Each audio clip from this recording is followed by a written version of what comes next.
Hey guys, welcome back. Bull Spider here, and I've seen a lot of people doing this tier list for the next metagame post Albaz Strike, and let's get right into it. Now, these are going to be my opinions and my thoughts on the meta, and I want to know what you guys think about my choices and what you think are going to be all around the best decks of the format. Now, let's get right into it. So the first deck we have here is Drytron. I feel like Drytron has been falling off for quite a bit, even though it still sees some meta play. I feel like that this is the best boundary for tier 2 because it could still play and go through boards, but also it can get stopped rather easily. Next up we have ABC. Not as of right now for ABCs, but in the future with the release of Therians, I definitely see them being played more because Therians allow them to enable a lot of unique plays. I'm going to put them in the rogue category because that's where I believe that they are, because they do still take tops here and there. Next up, we have Invoked. Invoked is one of those decks that's very weird because it's just one of those type of decks that sees play, but also doesn't see play. People have been cutting the Invoked package for other things, or also has been playing, which is quite interesting. I know that it has a top in the YCS with Dogmatica Invoke Shadal, or Dogmatica Invoked, and there was quite a bit of Dogmatica Invoke at the event. Next up is Phantom Knights. Phantom Knights is a tier 2 deck, or tier 0.15 deck, and it's just one of those decks that it sees the play that it needs, but it isn't that good.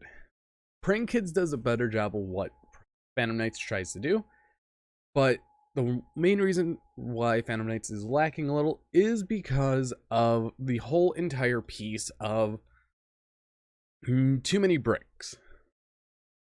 Next up, we have Burning Abyss. This is kind of between. I'm gonna put it in everything else because I don't think Burning Abyss is really that deck that people are gonna be playing. But other than that, I really don't have any comments on it.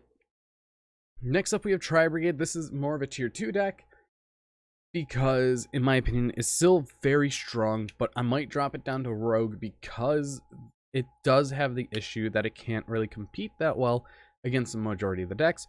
But you also do have Branded Tri Brigade running 3 of the Branded Fusion along with Verte Anaconda, so you can fusion summon into something like a free Mirror Jade, so you can end on Double Dragon Lord, Mirror Jade, and Appaloosa. So it's just one of those things that it is in between, but I'm going to be putting it on the lower end. Next up, we have Sword Soul, Sword Soul, and I feel like that this deck is still very strong, and it's up in the high tier 2. Almost a 0.5, but tier 2. The deck does quite very well, as we've seen from the whole entire spectrum of the YCS. It has, I believe, the third or second most tops from the YCS, and it's tied with a few others. So I'm definitely going to put it more of the low end of tier 0.5 now than the high end of tier 2. I do say that Sword Soul does have more potential coming up because of how much interaction it can put out. Especially with the Branded Structure deck coming out, Qinxing Long Wang completely counters the deck.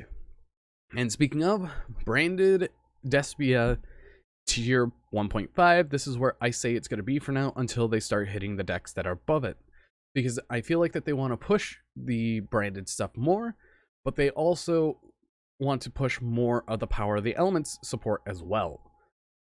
But we'll have to see on that. And next up we have Hero. Hero is most likely a rogue, so I'm sorry about that. Next up is DDD. I'm going to put it in tier 2 because it sees the play. It has the top and the regional tops. So I'm going to put it in tier 2 because of how consistent it is, how players have sometimes troubles going against it, but also it's resilient to multiple hand traps. I think after 3, that's where the deck dies. But let's go on to the next deck. We have Flundries at tier 1.5. This is one of the better decks of the format, and I was told at the YCS there was so many Flundries player and only 4 of them managed to get into the top 32. That kind of surprised me. But Flundries have all that representation going, which is actually amazing, but we'll see what happens when the next set comes out. Next up is Eldritch. This is more of a tier 2 deck, even though it has gotten second place. It's more of a tier 2 deck because it does have the showing, but also it has the problem of, can it do what it needs to do? You just need to get the right cards and all that. Next up, we have Subterror. Subterror is one of those decks that I feel like is still rogue after so much time, and there's not really much to explain about it. After that, we have Sky Strikers. Sky Striker is one of those decks that definitely sneak into the meta, and I'm going to put Sky Striker up in the tier 2 category because of how powerful it can get if their resources start outnumbering yours. Then we have Virtual World. Virtual World is one of those decks that uses the Punk engine, or you can also use the Adventurer engine. Now, I would have to say this is a tier 2 because it has more overarching problems due to bricking, like how it used to be. It still bricks, but it's less of a brick now. Altergeist, it's going to go in Rogue, and don't really have much to explain about it. Then we have the best deck of the format, being Prank Kids. Adventure Prank Kid has been one of the best decks in the format, and I do have to say, I am kind of shocked that it's back in tier 1. Now, overall, we'll definitely be seeing hits to Adventure or another strategy here or there, but we'll definitely see that in the next coming month, so keep an eye out on all that. Next, we have Dragon Link.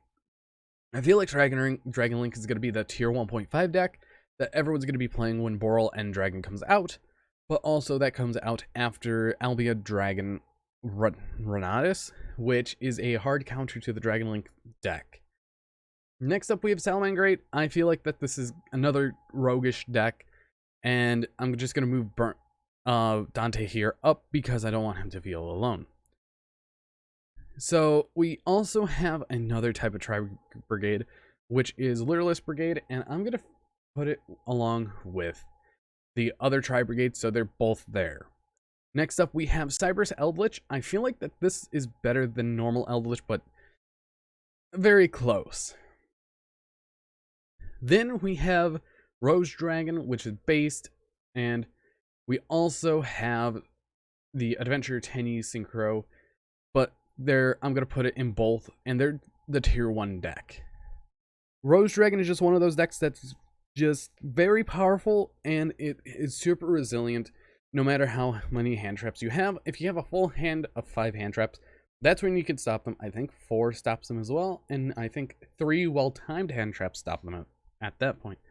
And finally, we have Dinosaur. Dinosaur is another rogue option, but that has been my tier list, and if you guys did enjoy and want to know, I want to know what you guys think about the tiers for this format after the Albaz Strike structure deck. But anyways, I've been Bolt Spider. See you guys in the next video, and goodbye.